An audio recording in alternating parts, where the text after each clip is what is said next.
नमस्कार। Byju's government exam prep में आपका स्वागत है।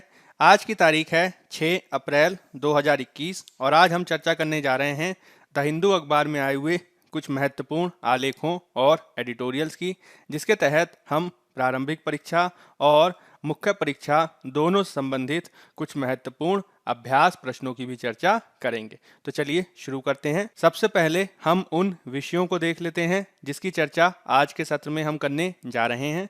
आज के सत्र में सबसे पहले हम कल दिए गए प्रारंभिक परीक्षा अभ्यास प्रश्न के उत्तरों को देखेंगे। उसके बाद हम छत्तीसगढ़ में हुई नक्सली हिंसा के संदर्भ में एक महत्वपूर्ण एडिटोरियल की चर्चा करेंगे। फिर उसके बाद हम कोविड-19 और भारत में असमानता को बढ़ाए जाने के संदर्भ में एक महत्वपूर्ण एडिटोरियल की चर्चा करेंगे और उसके बाद हम सुप्रीम कोर्ट तक पहुंच के मामले से संबंधित एक आलेख को देखेंगे। उसके बाद हम अमेरिका और चीन के मध्य अलास्का में हुई बैठक से संबंधित एक आलेख की भी चर्चा करेंगे। फिर हम प्रारंभिक परीक्षा के अभ्यास प्रश्नों को आपको देंगे और फिर हम मुख्य परीक्षा अभ्यास प्रश्नों की भी चर्चा करेंगे, जिसकी संरचना भी हम आपको बताएंगे। तो चलिए शुरू करते हैं। सबसे पहले कल दिए गए प्रारंभिक परीक्षा अभ्यास प्रश्न के उत्तर आपके समक्ष हैं। पहला प्रश्न है, निम्नलिखित कथनों में से कौन सा से सही हैं? पीपुल्स लिबरेशन गुरिल्ला आर्मी भारतीय कम्युनिस्ट पार्टी माओवादी की सशस्त्र शाखा है। सीपीआई माओवादी को गैर कानूनी गतिविधियां रोकथाम अधिनियम के तहत भारत में एक आतंकवादी संगठन के रूप में नामित किया गया है। वर्तमान में माओवादी गतिविधि का एकमात्र केंद्र झारखंड, पश्चिम बंगाल, बिहार है। केवल एक और दो, केवल दो, केवल एक और तीन कि एक, दो और तीन। तो इसके संदर्भ में पहला और दूसरा जो कथन है वह सही है, हालांकि तीसरा जो कथन है वह गलत है और इस आधार पे हमारा उत्तर हो जाएगा ए, केवल एक और दो। दूसरा प्रश्न देख लेते हैं। वैश्विक लैंगिक अंतराल रिपोर्ट किसके द्वारा प्रकाशित की जाती है? विश्व बैंक, संयुक्त राष्ट्र महिला, विश्व आर्थिक मंच की संयुक्त राष्ट्र आर्थिक और सामाजिक परिषद। तो इसका उत्तर है सी, विश्व आर्थिक मंच। अगला प्रश्न है, निम्नलिखित कथनों में से कौन सा से सही हैं? केंद्रीय प्रत्यक्ष कर बोर्ड केंद्रीय राजस्व अधिनियम 1963 के तहत कार्यरत एक वैधानिक प्राधिकरण है। इसे वित्त मंत्रालय के तहत राजस्व विभाग द्वारा प्रशासित किया जाता है। सीबीडीटी में एक अध्यक्ष और 6 सदस्य शामिल होते हैं, जिसमें से सभी भारतीय राजस्व सेवा से चुने जाते हैं। केवल एक और दो, केवल दो, केवल दो और तीन कि एक, दो और तीन। तो इसके संदर्भ में तीनों के तीनों कथन सही हैं और हमारा उत्तर हो जाएगा डी, एक, दो और तीन। अगला प्रश्न है, हाल ही में चर्चा में रहा इनयूनिटी क्या है? मास जैसी सामग्री से गूगल द्वारा निर्मित किया गया एक उन्नत एंड्रॉयड जो उद्दीपक के प्रति मनुष्यों की तरह संवेदनशील और प्रतिक्रिया दे सकता है। नासा के परसेवरेंस रोवर द्वारा मंगल ग्रह की सतह पर उतारा गया एक छोटा रोबोटिक हेलीकॉप्टर। टेस्ला का ऑटो पायलट आधारित ड्रोन जो दुनिया भर में कोविड-19 टीके का वितरण कर रहा है। कि वास्तविक समय में संसद की कार्यवाही का अनुवाद करने के लिए भारतीय स्टार्टअप द्वारा विकसित एक स्पीच रिकॉग्निशन सॉफ्टवेयर। तो इनयूनिटी क्या है? तो इनयूनिटी वास्तव में नासा के परसिवरेंस रोवर द्वारा मंगल ग्रह की सतह पर उतारा गया एक छोटा रोबोटिक हेलीकॉप्टर है और इस रूप में हमारा उत्तर हो जाएगा बी। अगला प्रश्न है, मरुस्थलीकरण की रोकथाम के लिए संयुक्त राष्ट्र सम्मेलन का के क्या महत्व हैं? इसका उद्देश्य अभिनव राष्ट्रीय कार्यक्रमों और सहायक अंतर्राष्ट्रीय भागीदारी के माध्यम से प्रभावी कार्यवाही को बढ़ावा देना है। इसका दक्षिण एशिया और उत्तरी अफ्रीका क्षेत्रों पर विशेष ध्यान है और इसका सचिवालय इन क्षेत्रों के लिए वित्तीय संसाधनों के एक बड़े हिस्से के आवंटन की सुविधा प्रदान करता है। यह मरुस्थलीकरण का मुकाबला करने में स्थानीय लोगों की भागीदारी को प्रोत्साहित करते हुए एक निचले दृष्टिकोण के लिए प्रतिबद्ध है। आपको निम्नलिखित कूट का प्रयोग करके सही उत्तर का चयन करना है। केवल एक, केवल दो और तीन, केवल एक और तीन कि एक, दो और तीन। तो इसके संदर्भ में पहला और तीसरा जो कथन है वह सही है और इस आधार पर उत्तर हो जाएगा हमारा सी, केवल एक और तीन। अब हम चर्चा कर लेते हैं आज के पेज नंबर 6 एडिटोरियल पेज में दिए गए एक महत्वपूर्ण एडिटोरियल की, जिसका संदर्भ जीएस पेपर 2 में गवर्नेंस और जीएस पेपर 3 में आंतरिक सुरक्षा दोनों से है। महत्वपूर्ण रूप से संदर्भित है यह छत्तीसगढ़ की नक्सली समस्या से। हाल ही में छत्तीसगढ़ के सुकमा जिले के तर्रेम क्षेत्र में एक माओवादी हमले में 20 से अधिक अर्धसैनिक बलों के जवानों की शहादत देखी गई, जो माओवादियों के साथ लंबे संघर्ष को दर्शाता है। विवरण के अनुसार माओवादियों द्वारा घात लगाकर अर्धसैनिक बलों पर निशाना बनाया गया और इसके माध्यम से special task force, Chhattisgarh police की डिस्ट्रिक्ट रिजर्व गार्ड और सीआरपीएफ की कोबरा यूनिट के जवानों को निशाना बनाया गया। मुख्य रूप से यह घात लगाने की घटना तब देखी गई जब अर्धसैनिक बल माओवादियों के इलाके में जाकर उनको पकड़ने के लिए एक ऑपरेशन को अंजाम दे रहे थे। गुरिल्ला आर्मी के बटालियन नंबर 1 के कमांडर हिडमा को पकड़ने का प्रयास जारी था। हालांकि इसमें असफलता प्राप्त हुई और एक बड़ी मात्रा में सैनिकों की शहादत देखी गई। यदि हम हिडमा की बात करें तो उसे कई नामों से जाना जाता है, जिसमें माडवी हिडमा, संतोष, इंदमूल, पोडियाम भीमा, मनीष कई नाम शामिल हैं। महत्वपूर्ण रूप से इसका जुड़ाव 90 के दशक से ही विविध माओवादी संगठनों से बना रहा है। मुख्य रूप से 2010 में ताड़मेटला में जब 76 जवानों की शहादत देखी गई, उसके बाद उसको संगठन में महत्वपूर्ण जिम्मेदारी दी गई और उसके बाद झीरम घाटी का मास्टरमाइंड भी इसी हिडमा को बताया गया है। इसी के चलते उस पर 35 लाख रुपए का इनाम भी है। विशेष रूप से छत्तीसगढ़ में माओवादियों की उपस्थिति 2 महत्वपूर्ण दक्षिणी जिलों में देखी जाती है, जिसमें सुकमा और बीजापुर जिले महत्वपूर्ण हैं। इस क्षेत्र में माओवादी किसी भी प्रकार के सड़क, टेलीकम्युनिकेशन जैसी अवसंरचनात्मक विकास नहीं होने देते हैं। इसी को लेकर समय समय पर अर्धसैनिक बल और नक्सलियों में संघर्ष देखा जाता है और वर्तमान का जो शहादत की घटना देखी गई है वह भी इसका एक हिस्सा बताया जा सकता है। विविध प्रकार के निवारण उपाय किए जाने के बावजूद माओवादी अभी भी शक्तिशाली बने हुए हैं। विशेष रूप से 2010 के चिल्तन नार हमले के पश्चात, जिसमें 76 सीआरपीएफ जवानों की शहादत हुई थी, तब से लेकर अब तक विशेष रूप से बस्तर के क्षेत्र में 175 से अधिक सुरक्षा बलों की शहादत देखी गई है। सरकार के प्रयासों से हाल के समय में निश्चित रूप से नक्सली घटनाओं में कमी आई है, जिसमें 2009 की तुलना यदि 2018 और उसके बाद के काल से किया जाए तो माओवादी घटनाओं की संख्या, मृत लोगों की संख्या और माओवादी घटनाओं से प्रभावित जिलों की संख्या में निश्चित रूप से कमी आई है। जैसे कि 2009 में माओवादी घटनाएं लगभग 2258 देखी गई थी। यह कम होकर 2018 में 833 तक सीमित हुई। मृत लोगों की संख्या भी घटकर 1005 से 240 तक सीमित हुई और प्रभावित जिलों की संख्या 2010 के 96 की तुलना में वर्तमान में 60 तक सीमित रह गई है। इसके बावजूद जो है इस तरह की घटनाएं जो देखी जा रही हैं उसको निवारित किए जाने के संदर्भ में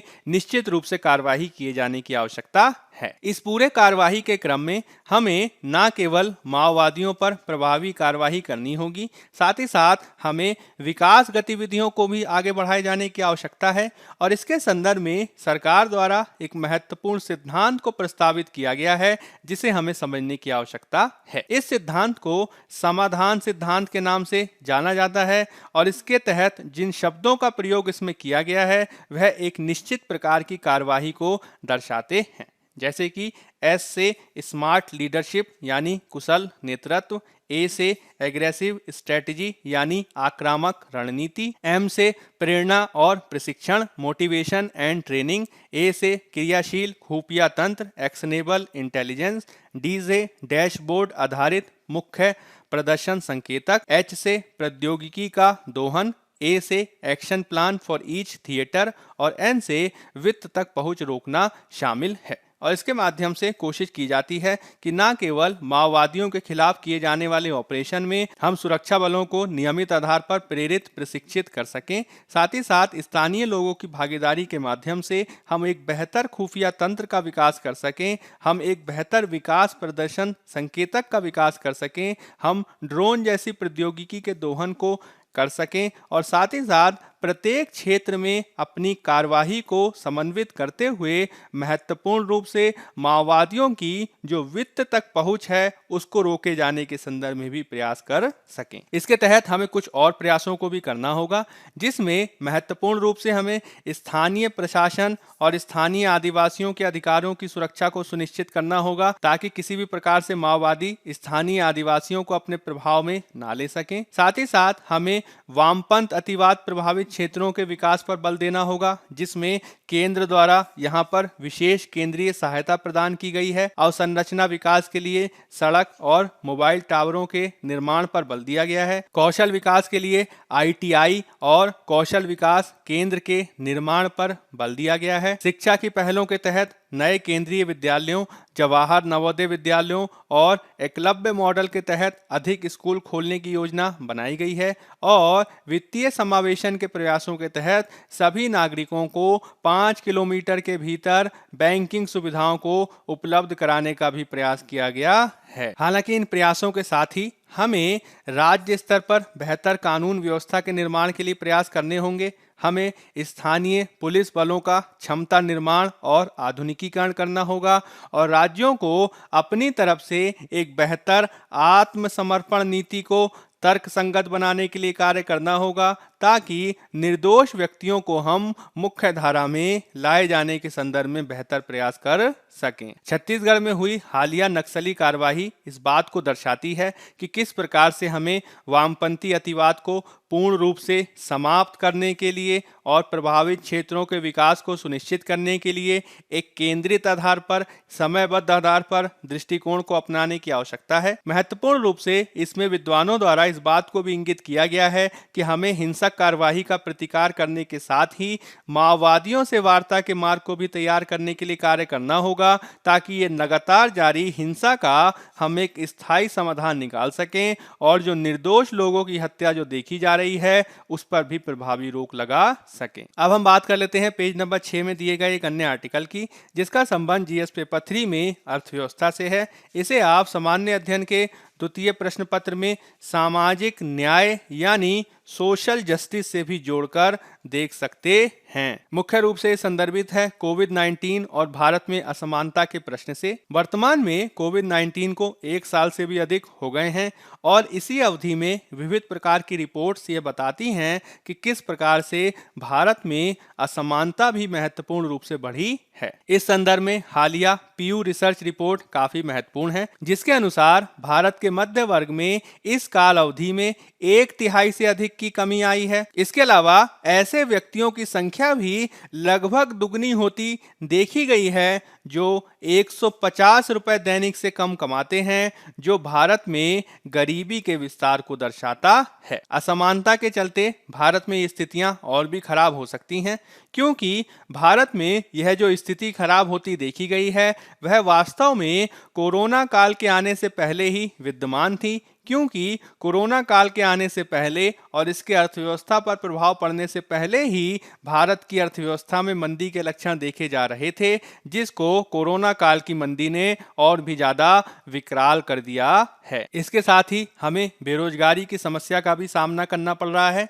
साथ ही साथ जो पहले से रोजगाररत लोग हैं उनको भी कोई बहुत ज्यादा आय वृद्धि नहीं देखी जा रही है, उनको भी न्यून आय की समस्या देखनी पड़ रही है। महत्वपूर्ण रूप से कृषि क्षेत्र में ग्रामीण स्तर पर संकट पहले से विद्यमान है और साथ ही साथ मानव विकास के स्तर पर भी बच्चों और महिलाओं में कुपोषण की स्थिति देखी गई है। आर्थिक दृष्टिकोण से हमें यह भी समझना होगा कि भारत में व्यापक रूप से अनौपचारिक क्षेत्र की विद्यमानता है, जिन्हें किसी भी प्रकार की सामाजिक सुरक्षा, बीमा अथवा आर्थिक संसाधनों तक बेहतर पहुंच संभव नहीं हो पाती है, जो सुभेद्यताओं को और भी अधिक बढ़ा देता है। हमें यह भी समझना होगा कि किस प्रकार से औपचारिक क्षेत्र की तुलना में अनौपचारिक क्षेत्र में हाल के समय में मजदूरी दर घटती देखी गई है, जो चिंता का विषय है। अगर हम अर्थव्यवस्था में जीडीपी ग्रोथ की बात करें तो वित्त वर्ष 2020-21 में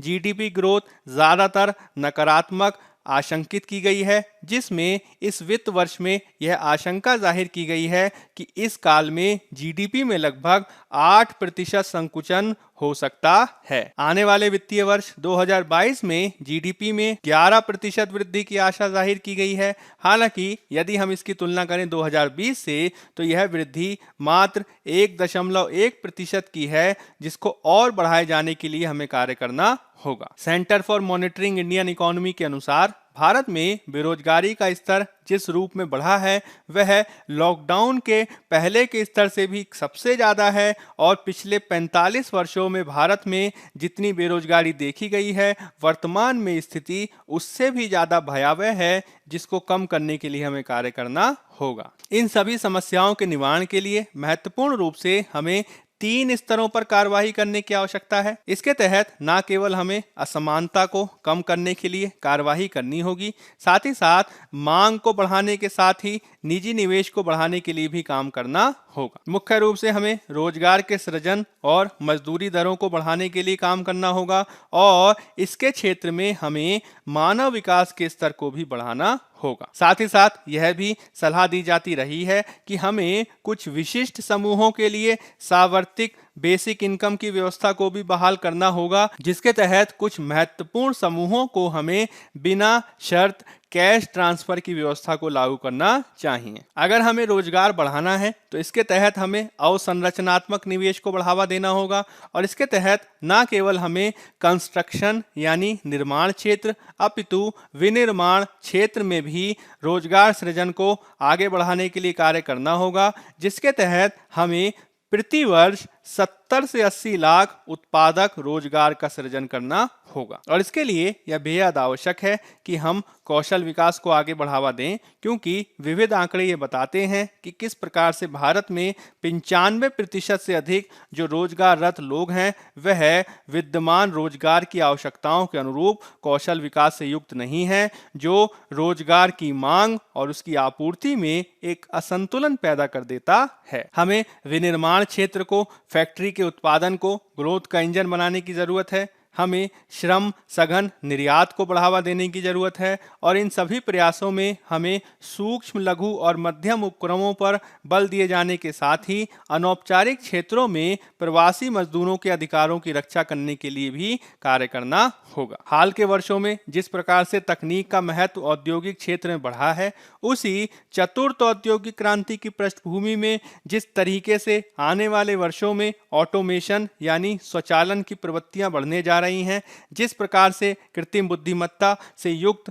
तकनीकी परिवर्तन देखे जा रहे हैं, उनको ध्यान में रखते हुए भी हमें स्वयं को तैयार रखने की जरूरत है। बेहद आवश्यक है कि हम सामाजिक सुरक्षा का जो नेट है, जिसके तहत बीमा और पेंशन की भूमिका महत्वपूर्ण होती है, इसके तहत महत्वपूर्ण रूप से बेहतर कार्य दशाओं का निर्माण किया जाना शामिल है, इसको भी हमें संचालित करना होगा। हमें वास्तविक मजदूरी दरों को बढ़ाने के लिए कार्रवाई किए जाने की आवश्यकता है। साथ ही साथ मानव विकास के क्षेत्र में हमें महत्वपूर्ण रूप से शिक्षा और स्वास्थ्य क्षेत्र में कार्रवाई करनी होगी, जिसमें जीडीपी के अनुपात में न्यूनतम 2 से 3% खर्च को बढ़ाने की आवश्यकता है। निश्चित रूप से शिक्षा के क्षेत्र में हमें गुणवत्तापूर्ण शिक्षा ग्रामीण क्षेत्रों तक पहुंचाने के लिए काम करना होगा। साथ ही साथ इसमें डिजिटल और ऑफलाइन दोनों ही प्रकार की शिक्षा को बल देना होगा। तृतीय दृष्टिकोण के तहत हमें कुछ निश्चित समूहों की आय में वृद्धि के लिए कार्रवाई करनी होगी, जैसे कि 20 वर्ष से अधिक सभी महिलाओं को कैश ट्रांसफर किया जाना,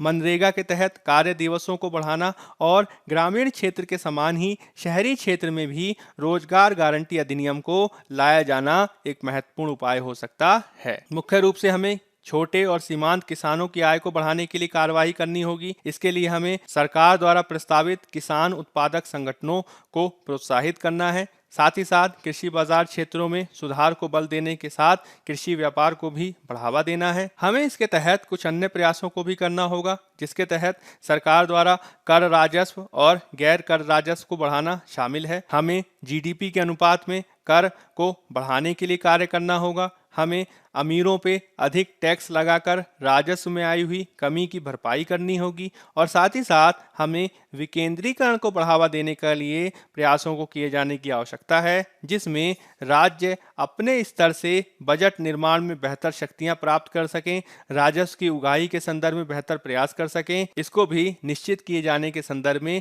कार्यवाही करनी होगी। बहुत सारे विद्वानों का ये मत है कि आर्थिक कारकों के साथ ही हमें विविध प्रकार के गैर आर्थिक कारकों पर भी कार्यवाही करनी होगी और इसके तहत महत्वपूर्ण रूप से वाक और अभिव्यक्ति की स्वतंत्रता, लोकतंत्र और विकेंद्रीकरण को बल दिए जाने की आवश्यकता है। यदि हम पोस्ट कोविड काल में इन सभी उपायों को बेहतर ढंग से लागू करने में सफल होते हैं तो निश्चित ही असमानता से जनित जो चुनौती हमारे समक्ष विद्यमान है उसका बेहतर ढंग से हम निवारण कर पाएंगे और इसके तहत भारत को और ज़्यादा समावेशी बना पाने में हमें सफलता प्राप्त होगी। अब हम देख लेते हैं पेज नंबर 7 में दिए गए एक एडिटोरियल को, जिसका संबंध जीएस पेपर 2 में पॉलिटी से है। इसको आप जीएस पेपर 2 में सामाजिक न्याय से भी जोड़कर देख सकते हैं। यह संदर्भित है सुप्रीम कोर्ट तक पहुंच से। मुख्य रूप से यह देखा गया है कि किस प्रकार से सुप्रीम कोर्ट दिल्ली में ही विद्यमान है और इससे दक्षिणी और पूर्वी क्षेत्र के राज्यों के लोगों की पहुंच सुप्रीम कोर्ट तक काफी सीमित हो जाती है और इसी के चलते आलोचकों का कहना है कि किस प्रकार से इससे उचित, निष्पक्ष, स्वतंत्र और गैर बाधित न्याय तक पहुंच पर नकारात्मक प्रभाव पड़ता है, जिसको सुनिश्चित किए जाने के संदर्भ में हमें कार्यवाही करनी होगी। इसके तहत न केवल हम कोविड-19 के काल में प्रारंभ की गई वर्चुअल कार्यवाही को अधिक बेहतर विधिक आधार देने के लिए कार्यवाही कर सकते हैं, साथ ही साथ हम संविधान में प्राप्त शक्तियों के अनुरूप सुप्रीम कोर्ट की बेंचों को देश के अन्य भागों में भी स्थापित करने के लिए प्रस्तावित कार्यवाही कर सकते हैं। महत्वपूर्ण रूप से इस पूरी प्रक्रिया में हमें ये समझना होगा कि यदि हम सुप्रीम कोर्ट तक सभी की पहुंच संभव बना सकने के लिए कार्यवाही कर पाएंगे तो इससे न केवल संविधान में दिए गए न्याय तक सबकी समान पहुंच के आदर्श को स्थापित किया जा सकेगा, साथ ही साथ हम भारत को और ज्यादा बेहतर न्यायप्रिय राष्ट्र के रूप में भी स्थापित कर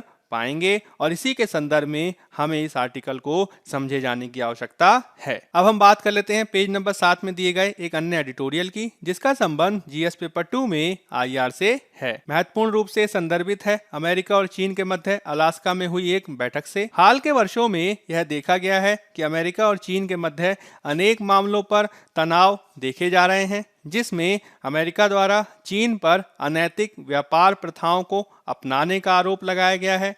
अमेरिका द्वारा चीन पर तिब्बत और शिंगजियांग क्षेत्र में मानवाधिकार उल्लंघन का मामला उठाया गया है।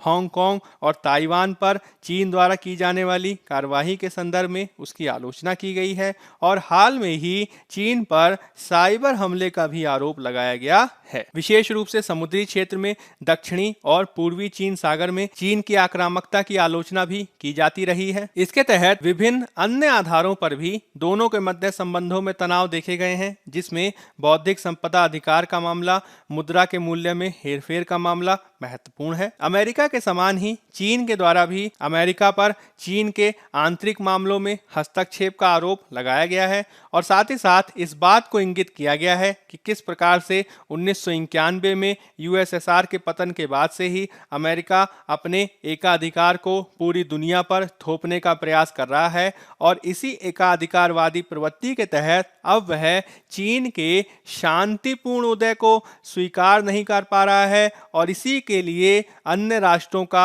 यह दायित्व बनता है कि वह पूरी दुनिया को ज्यादा न्यायपूर्ण, ज्यादा बहुपक्षीय वैश्विक व्यवस्था बनाए जाने के संदर्भ में प्रयास करें और इसी के तहत वह अमेरिका पर एकाधिकारवाद को बढ़ाने का आरोप लगाता है। विवादों के बावजूद हमें ये समझे जाने की आवश्यकता है कि किस प्रकार से विश्व व्यवस्था में बेहतर ढंग से कार्यवाही किए जाने के संदर्भ में दोनों देशों की महत्ता है। यही कारण है कि दोनों देश अलास्का की बैठक में अनेक क्षेत्रों में सहयोग करने पर सहमत हुए हैं, जिसमें दोनों देशों द्वारा जलवायु परिवर्तन, व्यापक आर्थिक सहयोग और स्वास्थ्य, साइबर सुरक्षा, परमाणु मामला, अफगानिस्तान और म्यांमार पर सहयोग करने की बात की गई है। तनावों के बावजूद हमें समझना होगा किस प्रकार से दोनों ही देशों की एकता अंतर्राष्ट्रीय स्तर पर शांति, समृद्धि और स्थायित्व को बढ़ाने के लिए आवश्यक है। साथ ही साथ वैश्विक स्तर पर आपूर्ति श्रृंखला, रोजगार, सेवाएं, निवेश और व्यापार पहुंच के दृष्टिकोण से भी इनकी सबसे ज्यादा महत्ता है। यही कारण है कि दोनों ही देशों द्वारा अपने देशों के बीच के संबंध को बेहतर बनाए जाने के दृष्टिकोण से कार्यवाही करनी होगी और इसकी महत्ता को समझते हुए आगे बढ़ने के लिए प्रयास करने होंगे ताकि पूरे विश्व में ज्यादा शांति और स्थायित्व बनाने के लिए दोनों देश मिलकर कार्यवाही कर सकें। अब हम बात कर लेते हैं आज के प्रारंभिक परीक्षा अभ्यास प्रश्न पर। इनके उत्तर आपको कमेंट बॉक्स में देने हैं। हम इनके उत्तर की आपके साथ कल चर्चा करेंगे। पहला प्रश्न है, निम्नलिखित कथनों में से कौन सा से सही है? S-400 ट्रायम्फ रूस द्वारा विकसित एक उन्नत अंतर महाद्वीपीय बैलिस्टिक मिसाइल है। भारत ने S-400 की खरीद के लिए रूस के साथ एक समझौते पर हस्ताक्षर किए हैं। इस सौदे पर countering America's adversaries through sanctions act के तहत अमेरिका प्रतिबंध लगा सकता है। केवल 1 और 2, केवल 2, केवल 2 और 3 कि 1, 2 और 3। दूसरा प्रश्न है, टिहरी बांध के संदर्भ में निम्नलिखित कथनों पर विचार कीजिए। टिहरी बांध का निर्माण जम्मू और कश्मीर में चिनाब नदी पर किया गया है। यह भारत का सबसे लंबा बांध है। यह दिल्ली और उत्तर प्रदेश सहित उत्तर भारत के अधिकांश हिस्सों में बिजली की आपूर्ति करता है। निर्माण के प्रारंभिक चरणों में यूएसएसआर द्वारा तकनीकी और वित्तीय सहायता प्रदान की गई थी। निम्नलिखित कूट का उपयोग करके सही कथनों का चयन कीजिए। केवल 1, 3 और 4, केवल 2, 3 और 4 कि उपर्युक्त में से कोई भी नहीं। अगला प्रश्न है, निम्नलिखित कथनों में से कौन सा से गलत है? याद रखिएगा, गलत है। Cobra commando battalion for resolute action NSG की एक विशेष ऑपरेशन इकाई है। यह शहरी युद्ध और नजदीकी लड़ाइयों से निपटने में माहिर है। यह विशेष रूप से एंटी हाईजैक और एंटी हॉस्टेज ऑपरेशन के लिए स्थापित किया गया था। केवल 1 और 2, केवल 3 कि 1, 2 और 3। अगला प्रश्न है, सशस्त्र अलगाववादी संगठन उल्फा किस भारतीय राज्य से अपना संचालन करता है? मणिपुर, असम, अरुणाचल प्रदेश की नागालैंड। अगला प्रश्न है, हाल ही में इस्लामिक स्टेट से संबंधित आतंकवादियों द्वारा कब्जा किया गया पाल्मा का संघर्ष प्रभावित शहर किस देश में स्थित है? लीबिया, यमन, सीरिया की मोजाम्बिक। अब यूपीएससी के लास्ट ईयर के क्वेश्चन को हम देख लेते हैं जो कि 2018 में पूछा गया था। प्रश्न है, प्रोसोपिस जूलीफ्लोरा नामक पौधा प्रायः चर्चा में क्यों रहता है? इसका अर्क व्यापक रूप से सौंदर्य प्रसाधन में उपयोग किया जाता है। यह उस क्षेत्र में जैव विविधता को कम करता है जहां ये उगता है। इसका अर्क कीटनाशकों में प्रयोग किया जाता है कि उपर्युक्त में से कोई भी नहीं। अब हम मुख्य परीक्षा संबंधित कुछ प्रश्न देख लेते हैं। छत्तीसगढ़ में नवीनतम नक्सली हिंसा इंगित करती है कि कमजोर होने के बावजूद माओवादी अभी भी एक मजबूत सैन्य खतरा बने हुए हैं। मूल्यांकन करें। 250 शब्द, 15 अंक। महामारी के बाद की दुनिया में विशेषकर भारत में असमानता को संबोधित करना विकास और कल्याण को बनाए रखने के लिए महत्वपूर्ण है। चर्चा करें। 250 शब्द, 15 अंक। जब बात की जाती है मूल्यांकन करें की, तो मूल्यांकन करें के तहत न केवल आपको दिए गए कथन के संदर्भ में अपने विचार को व्यक्त करना होता है, साथ ही इसके संदर्भ में आपको यह भी बताना होता है कि दिया गया जो कथन है क्या वो सही है अथवा गलत। और यदि आप कथन को सही मानते हैं तो इसके संदर्भ में आप कुछ आंकड़े या मत प्रदान करेंगे, और यदि आप कथन को गलत मानते हैं तो इसके संदर्भ में भी आपको कुछ आंकड़े या मत प्रदान करना चाहिए, और अपनी तरफ से भी इसके संदर्भ में आपको कुछ सुझाव देने चाहिए। जब हम बात करते हैं चर्चा करें की, तो चर्चा करें के तहत आप जितने ज्यादा आयामों की चर्चा अपने उत्तर में करेंगे, आपका जो क्वेश्चन है वो उतना ही ज्यादा विविधीकृत होगा। अब हम पहले उत्तर की संरचना देख लेते हैं। पहले उत्तर की भूमिका के तहत आप छत्तीसगढ़ की नवीनतम नक्सली हिंसा का सामान्य परिचय देंगे, और उसके बाद आप हाल के सालों में कमजोरी के बावजूद बढ़ते माओवादी खतरे को इंगित करेंगे, जिसके तहत आप कुछ आंकड़े भी प्रस्तुत करेंगे। इसके बाद आप माओवादी हिंसा को रोके जाने के संदर्भ में सरकार द्वारा प्रस्तुत किए गए समाधान सिद्धांत को वर्णित कर सकते हैं, और साथ ही साथ अपनी तरफ से भी कुछ उपायों की व्याख्या कर सकते हैं। उसके बाद आपको एक उपयुक्त सकारात्मक निष्कर्ष प्रदान करना है। अब हम दूसरे उत्तर की संरचना के बारे में बात कर लेते हैं। तो इसकी भूमिका में आप कोविड काल की असमानता का एक सामान्य परिचय देंगे। विशेष रूप से आप भारत में कोरोना काल में जनित असमानता के संदर्भ में कुछ आंकड़े प्रस्तुत करेंगे और साथ ही साथ भारत के विभिन्न क्षेत्रों में असमानता के प्रभावों की भी चर्चा करेंगे। फिर आप भारत में इससे निपटने के संदर्भ में कुछ महत्वपूर्ण रणनीतिक उपायों की भी चर्चा कर सकते हैं और इसके संदर्भ में आप अपने सुझाव भी प्रस्तुत कर सकते हैं। फिर आप एक उचित सकारात्मक निष्कर्ष प्रदान करेंगे और इस आधार पर आपका उत्तर पूर्ण होगा। बायजूस गवर्नमेंट एग्जाम प्रेप के आज के इस अंक के माध्यम से हमने द हिंदू में आए हुए कुछ महत्वपूर्ण एडिटोरियल की आपके साथ चर्चा की। यदि आपको हमारे द्वारा की गई पहले पसंद आ रही हैं तो अधिक से अधिक लाइक, शेयर और सब्सक्राइब करें। आज के अंक में फिलहाल इतना ही। धन्यवाद।